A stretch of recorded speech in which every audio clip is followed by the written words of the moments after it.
15ই আগস্টের পরের দিন। অমিতের সূত্রধর।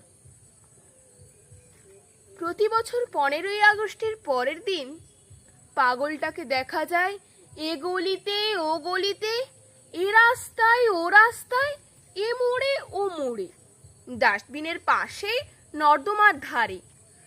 সকাল থেকে রাত পর্যন্ত চষে বেড়ায় শহরের একানা থেকে সেকানা, কাঁধে বস্তা নিয়ে। সকালবেলা কৌতূহল বসে জিজ্ঞাসা করেছিলাম, তোমার নাম কি? বলেছিল, ক্ষুদিরাম। দুপুরে পোস্ট অফিসের সামনে ডাস্টবিনে হাত ঢুকিয়ে কি সব খুঁজছেন। বললাম, কি খুঁজছো ক্ষুদিরাম?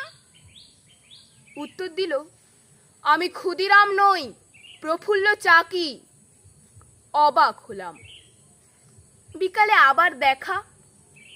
বললাম, প্রফুল্ল চাকি, চা খাবে? ও উত্তর দিল, আমার নাম কানাইলাল। এবার বিস্ময়। সন্ধ্যের মুখে বড় রাস্তার মোড়ে জটলা দেখে থমকে দাঁড়ালাম। জিজ্ঞাসা করলাম, কি হয়েছে? ভিড়ের থেকে একজন বলল, একটা চোর ধরা পড়েছে। ভিড় ঠেলে এগিয়ে গিয়ে দেখলাম, ল্যাম্পপোস্টে বাঁধা সকালের ক্ষুদিরাম, দুপুরের প্রফুল্ল চাকি, বিকালের কানাইলাল। পাশে মাল বোঝাই বস্তা, যা ছিল সকালে খালি। একজন বলল, ওই বস্তায় আছে চুরি করা জিনিস। খটকা লাগলো। জিজ্ঞাসা করলাম, চুরি করেছ? ও নির্বিকার, কোনো উত্তর দিল না। আমি বস্তার মুখের বাঁধন খুলে মাটিতে ঢেলে দিলাম। বেরোলো ছেঁড়া, ফাটা, দুমড়ানো, মুচড়ানো প্লাস্টিকের ও কাগজের যত জাতীয় পতাকা। রাস্তা, ডাস্টবিন, নর্দমা থেকে কুড়িয়ে ভরেছে বস্তায়।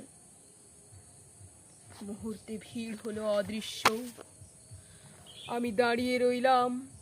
খুলে দিলাম চোখ ভরা জলে পাগলের বাঁধন।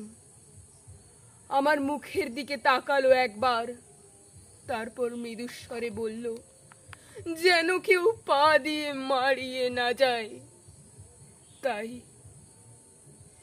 তারপর আবার পতাকাগুলো বস্তায় ভরে নিয়ে চলে গেল দূর থেকে দূরে। আমি দাঁড়িয়ে রইলাম স্থাণুর মতো। অপার বিস্ময় আর যন্ত্রণা বুকে নিয়ে